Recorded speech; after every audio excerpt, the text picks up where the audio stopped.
So we're going to talk a little bit about sort of our journey through business, my journey through business, where I came from, and talk a little bit about my childhood. This is the 80s.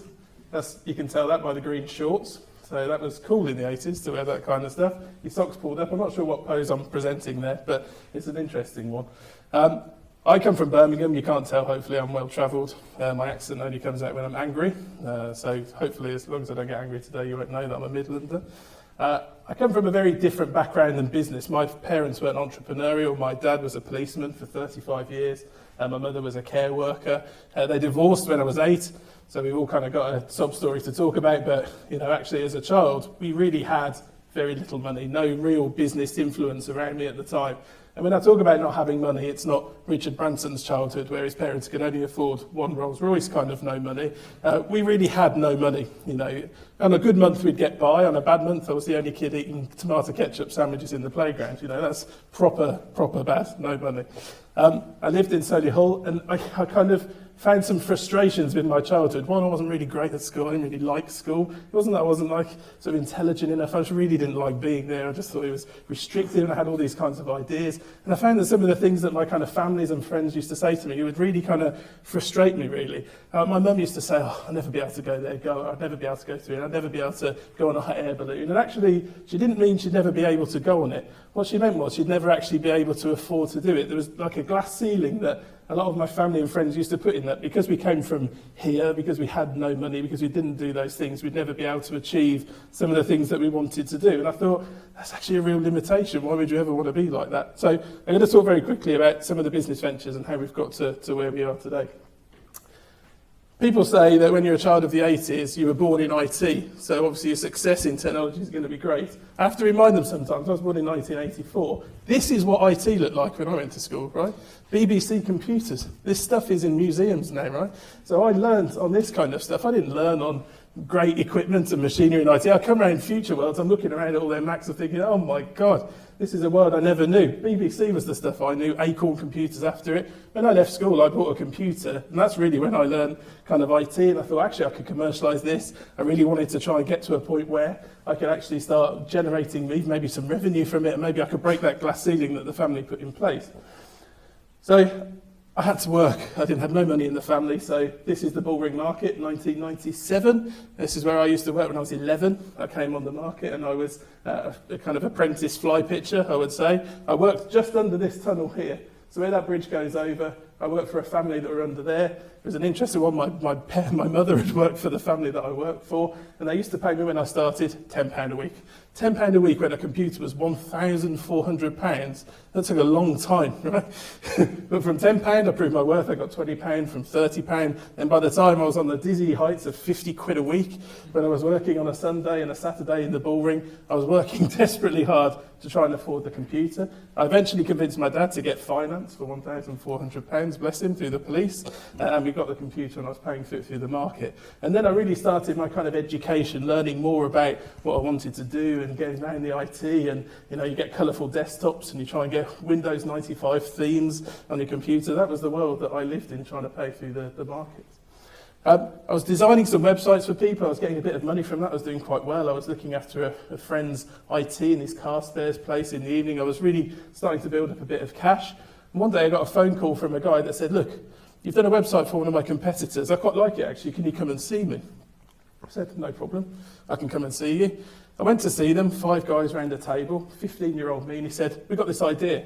We want to build a new media company. We want you to run it. And I thought, 15? I haven't even got any GCSEs yet or anything. I've not done anything around IT or anything. I've just been tinkering around with websites. I don't know how old they thought I was, but I don't think they thought I would rack up on the number 67 bus. I popped outside because I was I was too young to drive. And I went to this office here on the right-hand side, and within a few months, Bits New Media was born. And I really felt like it was just incredible how overwhelming. We were in the dot-com boom. People could raise money like you could just cook your dinner. It was that ridiculous. We had no real business. It was the most ridiculous thing I've ever come across. People just give you money, 100 grand, 200 grand, £500,000. We had 56 employees and no products, really. It was the most ridiculous. We used to ride up and down scooters in the hallway, and I thought, surely this isn't sustainable. How are we going to carry on doing this? Surely enough, it wasn't sustainable, actually. And when the dot-com boom bust, and the money dried up, we realised actually we didn't really have a great product to sell. My shares in that were worth, I can't imagine now. In fact, this outside of this building here, there's an Esso garage next to it. I remember selling my shares, they paid me in cash, that's how small that money was. I walked next door, I bought a pasty, a Diet Coke, and had enough for a bus fare home. That's how much I sold my shares for. That was the reality of it.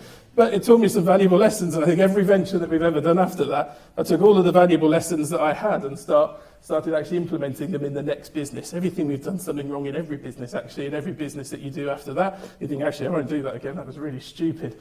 I don't want to kind of make those same mistakes, and that's something that you should always take with you. Everyone has fantastic business ideas, and I hope you're absolutely bursting with all of them, but I promise you, unfortunately, the reality is you're going to make a load of mistakes, but that's actually part of your learning journey. This is the crazy thing about this business. We had no product, but these guys were like GCSE boys set to make $1 million. I almost believed it myself. I remember once I was in the Sun, they said I was worth 1.2 million quid. I didn't even have enough money for a loaf of bread. It was just the most ridiculous thing in the dot-com boom, but that was the reality of it. Hopefully we'd never get to that situation again. What you'll see actually in some of these photos, I should put a disclaimer here, you'll see me with progressively less hair. So this is me just as I started work. Look at all of that hair. I could slick it back, I put hairspray on it, I was loving the hair then. Look at me now. It's just, in every picture you see in every business, I've got slightly less. So this is also what you've got to look forward to, right, with all of your ventures. You might think you've got luscious locks now, give yourself 20 years, you'll look just like me. From that business, I went into a little venture called DMC. I had two guys that worked in a supplier of my Bits New Media business. They were really upset with their current employer, and I said, why don't we just do this together? We can do it better. We can take all the lessons we've learned from my business and we can get all the kind of capability you've got and we'll build DMC. That was probably my first business where I thought the harsh reality, no dot-com money, no one giving out money, no bank lending, no nothing. I had $5,000, that's all I'd managed to pull together over the years, and I had to start a business. And I tell you, that was the best thing that ever happened to me because I realised actually, you've got to focus now. You've got to make a product that can sell. You've got to start doing things that are going to generate revenue. You've got to focus on sales. You've got to focus on the customer, put the customer at the centre of everything that you do, and really start growing a genuine, credible, sustainable business. That's what we all hope to do. That's the stuff that ultimately is going to allow you to kind of cash in and do all the things that you want to do in the future. So one day on a Friday afternoon, I got a phone call. I picked up the phone and someone said, hi, Carl. I said, oh, hello. Philip Beresford here. I said, okay, hi, Phil. He said, I'm from the rich list. I said, okay, that's interesting. I thought this is a prank. Someone's calling me this guy. I've never heard of this guy. Who is this guy? And sure enough, he was Philip Beresford, the guy that put the Sunday Times rich list together. He said, we're working with RBS, we're putting together a projected rich list, and we'd like you to be a part of it. We saw some of the stuff you did in Bits New Media. I was thinking, if only you knew, mate. If only you knew what was actually happening. He said, we want to try and get you to be part of what we're doing with this projected rich list 2020. I thought, fantastic, this is quite interesting. He said, I've got some questions. One of my assistants is going to send them to you. Can you get them over to us and let us assess? We'll do some interviews, and then we'll come out with the projected rich list. I said, okay. I got these questions. What a load of tripe. First one, are you a spender or are you a saver? I'm thinking, oh my God, I'm neither really. I've got no money to spend and no money to save, so I thought, I need to think about how I can answer this properly without looking like an idiot. I'm an investor. Right. Neither a spender or a saver, I'm an investor. I invest in the future of my business because I've got no money to do anything else, basically. That was what we said. I went through all of these questions, answered them as well as I could, submitted them. Philip Beresford called me, actually one of his assistants called me a week later, said, great news, Carl, we've chosen you as number one in the rich list. We think you're going to be worth 100 million quid by 2020. I sat there, I thought, oh my God, do you think I can call NatWest and get a loan against this? I don't know what can I do? I've got to pay the rent next week, I don't know what's going to happen. So sure enough, this came out. Wayne Rooney, Keira Knightley, all below me in the projected rich list, and Keira Knightley was number 2. The harsh realisation when I was sat in the cinema watching Pirates of the Caribbean thinking, this woman's only worth half of what I'm worth, this is ridiculous. So it was a fantastic experience, and I must admit, it almost became like a self-fulfilling prophecy in many respects. People believe that you're wealthy, so actually you become wealthy. It's quite a weird situation. People started calling, customers started signing up. I thought, this is fantastic. We even put a little C on this website. This is from Wayback Machine. I picked it up from 2001. We put a little link on our page. We're getting people kind of interested in the services. No one had ever heard of what we did before. And actually, we started generating some interesting revenue. Mike, unfortunately, I did work experience when I was a kid. I was actually going to be an apprentice web designer. Sounds weird to believe now. £2.50 an hour I was going to be paid as an apprentice web designer. And I really wanted to do it. And I was working for the company that I did work experience for. And after the rich list, I got a phone call from the guy that I did work experience for. And he said, "Hey Carl, how's it going? Brilliant to see. I can't believe it. It's so exciting. You've done so well since you worked for us." I said, "Yeah, fantastic." He said, "We've gone bust." I said, "Oh God, that's really sad to hear. We're in administration." He said, "We transitioned the business to e-learning. There's a load of government funding. It's all dried up and we've gone bust. I wanted to talk to you to see if we could do anything about it." Within 3 months, I was a third owner of the business I did work experience for. How a weird situation that was. So we'd started doing well in DMC. I'd invested a little bit in this e-learning business. And with the two guys that I'd done work experience for, I was in the e-learning business as well. After a bit of time, I thought, God, it's quite difficult to work with these guys. And I was working a lot closer with a supplier of DMC, a company called Murphex. And we got to a point, actually, where Murphex had so many opportunities, we thought, actually, it's just better for us to try and put these businesses together. You know, it's quite a good kind of eclectic mix of people. I think it's fair to say, being polite. Eclectic mix. Emily used to work in Murphex as well. We kind of put it together, we built what was actually my first proper business. The first proper business where I'd learned all of the lessons the hard way, made all the mistakes and all the things that no one ever should do, and actually started thinking, actually, how can we make this proper? Now, you'll hear lots of business people talk and they say, if you want to run a successful business, you've got to ignore the detail. It's too high level, you need to be high level, get your team to do all the work. I can't agree with that stuff. Actually, I'm obsessed with the detail. And I think that's actually our differentiator in Murphex and in NetPay. I am obsessed with the detail. I want to make sure every proposal, every customer communication, every time you spell NetPay with a small p, I'm raging. You know, it's double capital P, damn it. You know, I'm so angry about that sort of stuff. I'm obsessed with the detail. I think actually, when you're starting a business, you're trying to build a successful business, you've got to be obsessed with the detail because your detail is your differentiator for me. It's the stuff that makes you different from your competitors. So even silly things in Murphex, we all wore branded shirts and blue ties. That was our differentiator. No one in our industry did that, and everyone thought it was a bit cliche, walking around in branded shirts. But it was a representation of the brand. It was the detail. I'm not big on ties, right? So because I'm the boss, I don't have to wear a tie. But that's me in the data center when we'd first opened our data center. But I was obsessed with the detail. We started bringing a fantastic business.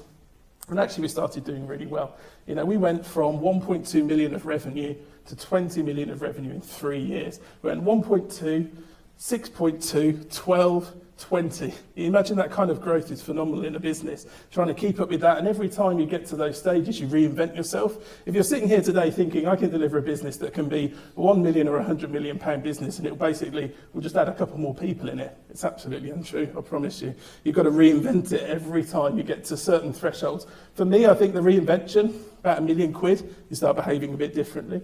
5 million quid, maybe a little bit differently. 10 million quid, very different.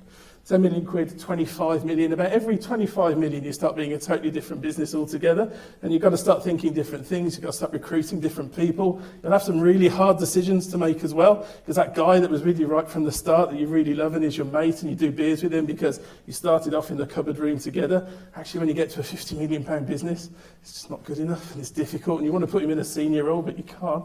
You know, some of that stuff, you get difficult decisions in the business. So that's the reality of it. But we started this through hard work, you know, really, really hard work. And I think sometimes culturally, when I sit on LinkedIn, I see all these people that think they're going to make £1 million overnight by getting invested in crypto or something. I think, God, it actually isn't easy. Being a successful business person is blood, sweat and tears, 7 days a week, 24 hours. And if you think you're at the start of a really easy journey and you think it's okay to go and spend your evening with your mates and all that kind of stuff, I promise you it's not going to work. It's not going to work. It might work in time, but it's going to work slowly. If you put all of your time, your effort, your focus, your dedication, be determined to put all of the level of effort and everything you've got into a business, then you'll stand half a chance of making it work. So in Murphex, I felt like we built a great business. We started scaling really quickly.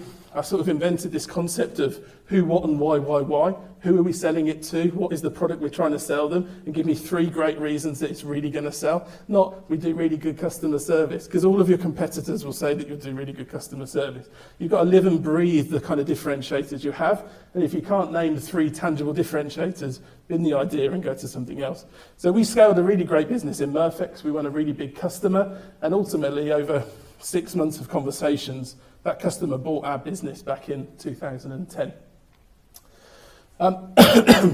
Interesting time. We were allowed to properly crystallise some proper money from a business. Actually, we became the 4 shareholders. Well, actually, it was 6 shareholders. Actually, somebody was a shareholder too. We crystallised proper money. We became cash millionaires. It was a fantastic experience. We then went on. The group that we sold to, we took over their much wider wholesale business. I stepped up from being commercial director in Murphex into managing director of Daisy Wholesale. And it was a telecoms business. We used to sell to different telecoms companies, broadband, lease lines, VPN, all that kind of stuff. Great business. All of a sudden, I was a 25-year-old guy, had 135 people working for us. Our turnover was touching 70 million quid. It felt like a totally different business we'd inherited. We had a pre-agreed deal with them. We were working in that business for a couple of years, and then ultimately we were going to exit. And we did do that in 2012 to set up NetPay. NetPay, I would say, is probably the venture. We're 6.5 years into NetPay now. It's the venture I feel most proud of in terms of impact. Now, what's an interesting thing really is that most people start up a business, and one of the key drivers they have actually is about kind of generating like money. You know, they want to be wealthy and they want to do all those kinds of things. But it's a weird experience actually when you kind of got some of the material things, nice house, cars, you go on nice holidays, maybe through you. Good plug. Actually the material things are nice. I like going back to our nice house. I like doing all the kind of things, going on nice holidays. But I always feel like you've got to have kind of some purpose actually. It's more than material items. There's something that was once said to me is that if you were playing a game of tennis, do you look at the ball or the score? And obviously you look at the ball, and that, I think in many respects that's a bit like how business is. You've got to keep looking at the ball and the score will look after itself, and that's a bit like money really. You should never focus on generating money as a result of your venture. Focus on something material, like make an impact, changing a market, changing the way that people consume the products and services that you sell. I think that's the most important advice I would say, is because if you focus on, I'm going to make 10 grand from this deal, yeah, it's exciting, but park that. Because the 10 grand will look after itself. You just got to focus on making a difference, making a change. I think you've got to go every day having purpose, and that purpose shouldn't just be, I want to have a nice car and all of that kind of stuff, because I have all of those things, but it's not, if I lost them all today, if I had purpose, I think I'd still be okay. You just got to focus on doing things.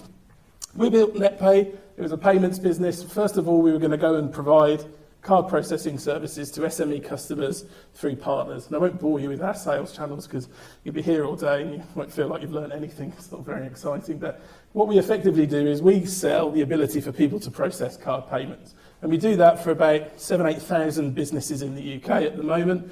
But we came into the market initially because we wanted to grow to maybe 100,000 customers direct, and we wanted to own the market. And what we came to realise really quickly is the market was bigger than maybe we had anticipated. The players were bigger than we'd anticipated. They're better funded than we were. We were trying to bankroll it ourselves. We put a lot of our own money into it. We just thought, actually, there's got to be some interesting opportunities to develop the capability we've built. We are a technology-first business, right? So everything we build is about differentiating on technology. That's one of my, whys. Why are we doing it differently? We want to do it differently because we think we can change a market through the technology that we build. So back in about 2016, 2017, we've been in the business for a few years. By then, we were kind of developed and doing well. We got some phone calls from some of our competitors, interestingly enough, and they were saying, we like some of the technology you've built, it's quite interesting. I think, broadly speaking, we were winning some of their customers, I think, if that's what they're honest about. They want to try and see if we can license some of your capability. First, we're a bit dismissive of it. No, you're a competitor, why would we want to do that? When some of the competitors got big, like global banks, we thought, hang on a second, this is something actually we could own a market without necessarily owning the market. We wouldn't have to go and raise 200 million to go and own a market. If we could take a share of everything that went through the market by licensing some of our capability, we could grow a lot quicker. So we did that. We basically chopped the business in half back in 2017. We built another business in the NetPay Solutions Group called Technology, and we started licensing our capability to other customers. First customer went live early 2017. And we've been really accelerating growth ever since then. So crazy. 2017, it was literally a little over 2 years ago when our first customer went live, we own 40% of the UK market now. So if you go and process a card payment, you will process it through a supplier. 40% of those will do something to do with us. And that might be because you lose Lloyds Bank, for example, they're a customer of ours. RBS, they're a customer of ours. First Data, the largest acquiring bank in the world, they're a customer of ours.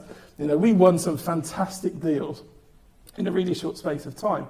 And I think my message here really is just because you think that your business when you start it, you're so focused on what the capability is. Don't be blind to how the market moves and how opportunities present themselves, because actually you might find that if an opportunity presents itself and it might feel different than what you started to do or what you wanted to do, that doesn't make it bad. You've got to think about whether you should adapt your business to respond to those opportunities or whether you just kind of carry on blinkered with what you're trying to do. It's up to you, but actually some of those opportunities might be material enough to grow and scale. One of the things we've always been clear on in NetPay is how do we realise some kind of exit from the business? Now, I know this sounds crazy because it's almost like I've just contradicted myself because I just said the focus is not on money, but actually an exit isn't only about money, it's about being a natural conclusion to your investment. As a kind of business owner, as someone that wants to build businesses, I don't want to always be in something for 100 years. That isn't actually what I want to do. I want to build different ventures in different markets and do different things. And our strategy when we first started is we need to make ourselves really important to someone. Just make yourself really important. Be a really good customer, a really good supplier. Be someone that is actually so indispensable to one of your partners that ultimately that becomes a natural exit for you.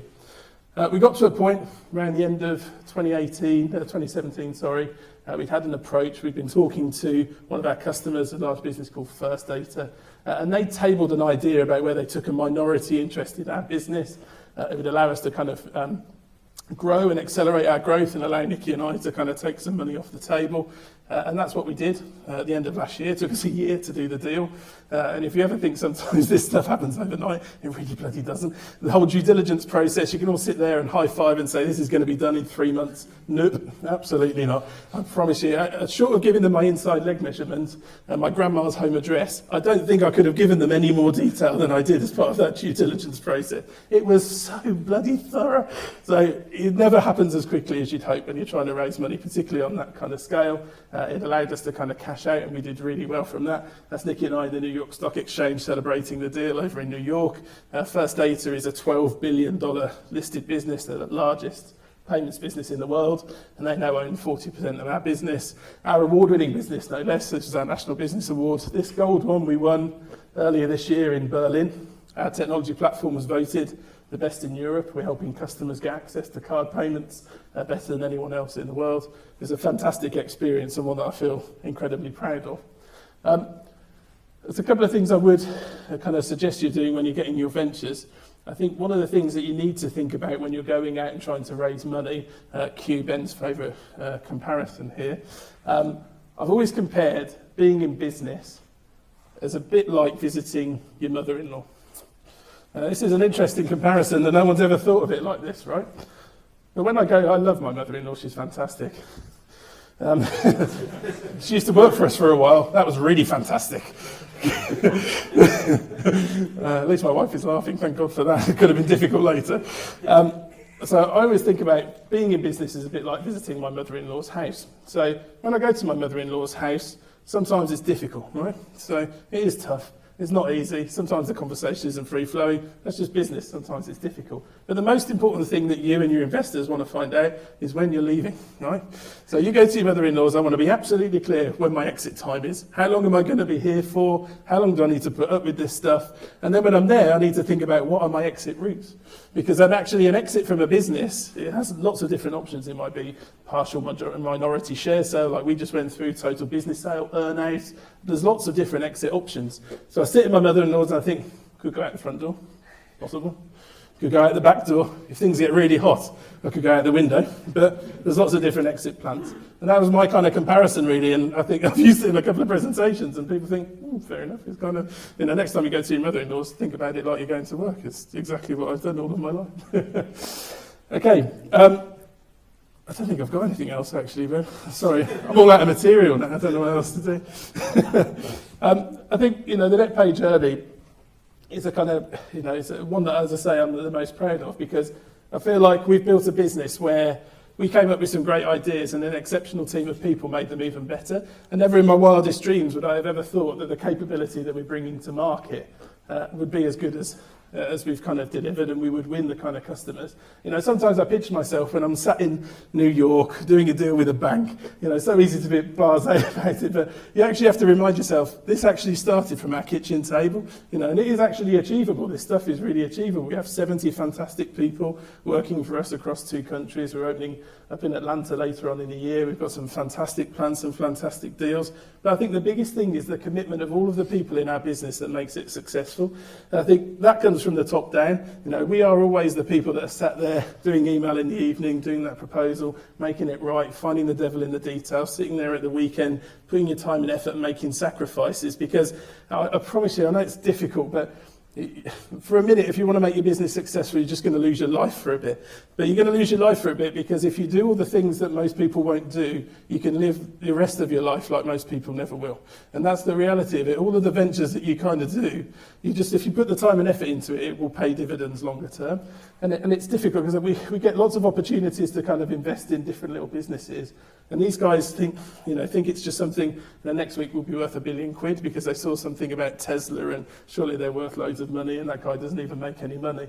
It's just not that easy. It's really not that easy. So you've got to be determined and focused. You guys, many of you are at the kind of start of this journey and you've probably got some fantastic ideas. Just give it everything you've got.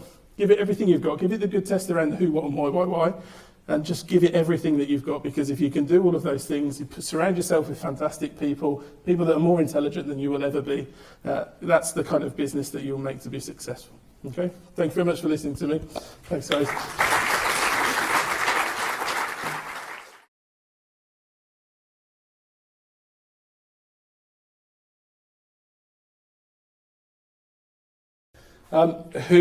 So it's interesting because we've got 2 businesses in our group. Who is depending on which business you are, if I look at our technology business, because it's who is the kind of banks, the kind of RBSs and the Lloyds.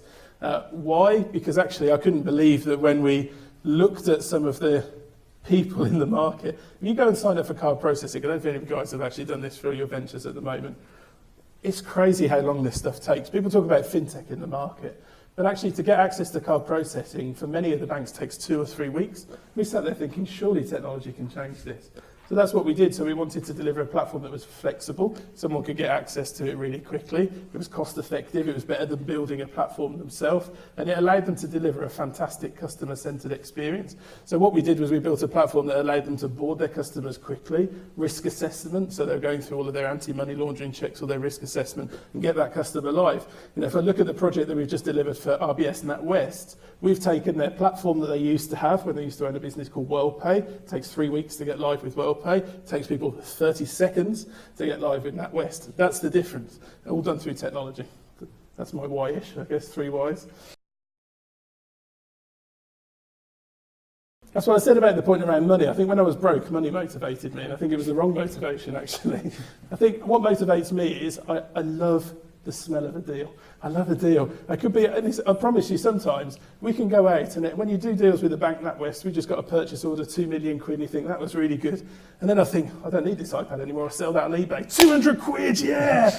And it's culturally very, very different, but I just love the cut and thrust of a deal. It's fantastic. So every day I get up, I want to try and win some more customers, deliver some fantastic services. I want to just be able to change a market. You know, I'm motivated every day to do those things. As I say, I'm busy playing tennis and the school looks after itself.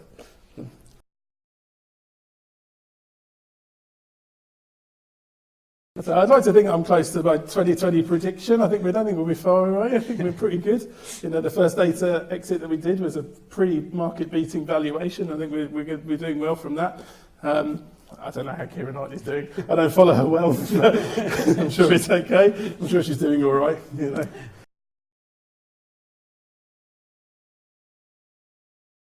Oh, that's difficult. And if I'm honest, I'd have to say to you that we get all these people and they're all perfect all the time. And I think these people are perfect, obviously. Obviously. We filtered all of these people before they go. I think, in fairness, I can't honestly say that every person you recruit is going to be perfect. And you're going to kiss a lot of frogs, actually. And that's the reality of it is, Sometimes you just have to, sometimes people really interview well, you get them in the business and culturally they don't fit. I think we talk a lot in our business about family, it's a bit cliche, but we like the fact that people gel together and they work together. And when someone comes in, it's really obvious really quick if they just don't fit. And I think sometimes we get the people come in and it just never really works. So I think a lot of it is just about recruiting people that you think are right, and you just got to be prepared that some of them aren't going to be right. But you've got to kind of hope that they buy into the culture. You can try to mould them about what we're trying to deliver, get them to share in the vision, and people will or won't work, but you've got to try. I think just keep trying and don't get disheartened with the fact that sometimes you might recruit 5 people and actually in 12 months you've only got 2 left because the other 3 just didn't really fit.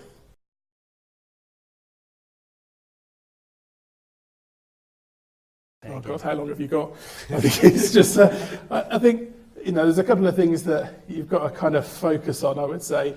Kind of cash, the customer, the capability, all of those things are really important. I think we probably wouldn't have, I think we thought when we came in the market that for $1 million or whatever of money that we invested in it, first of all, that we could own the market. And I think we maybe underestimated some of that. Some of that was our naivety around the market. And I joke about it, but when we started our payments business, I knew nothing about payments at all. I just thought there was a good opportunity there. I think I'd probably do that a little bit differently. And we would have licensed the technology, I think, earlier than maybe we would have done. We said no to a lot of people before we started saying yes. I think that's the biggest thing, because I think that would have allowed us to accelerate growth a lot quicker. I think we would have been operating in more regions of the world. I think we would have had a bigger team and more profitable, more valuable. But, we're getting there. We'll catch up.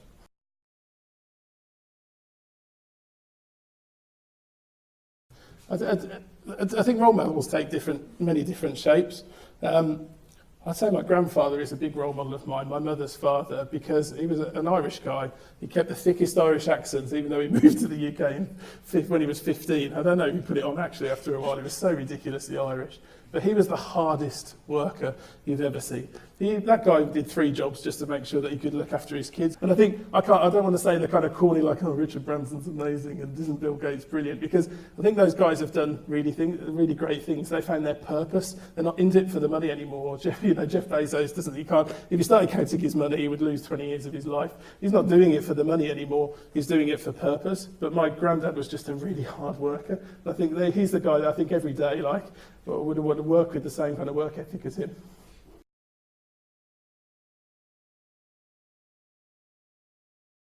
Right, it's an interesting one.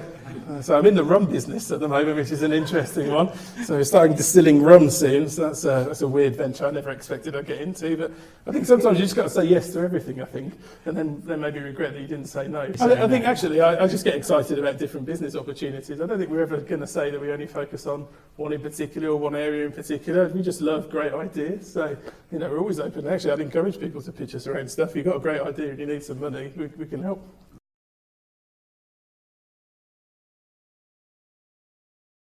I think you've got to test it first before you kind of go blindly into thinking that you've got the best idea. I think that's kind of naive if you just assume you've got the greatest idea.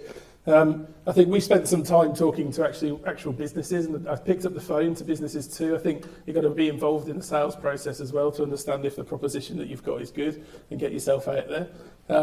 I think just keeping close to your customer, talking to them before you even spend a penny on it. Just talk to them about what you're trying to do all your research, all your market research, get your MVPs live, test it with some customers. If you can get 9 out of 10 people thinking that you've got a great idea, then go for it. I think, but just naively thinking, and I do see it with some businesses, just because they think it's a great idea, it doesn't mean the market will. And sometimes I think I've had great ideas. I've spoken to people and they think I'm ridiculous. So you've got to accept sometimes not all your ideas are great, but just test them first.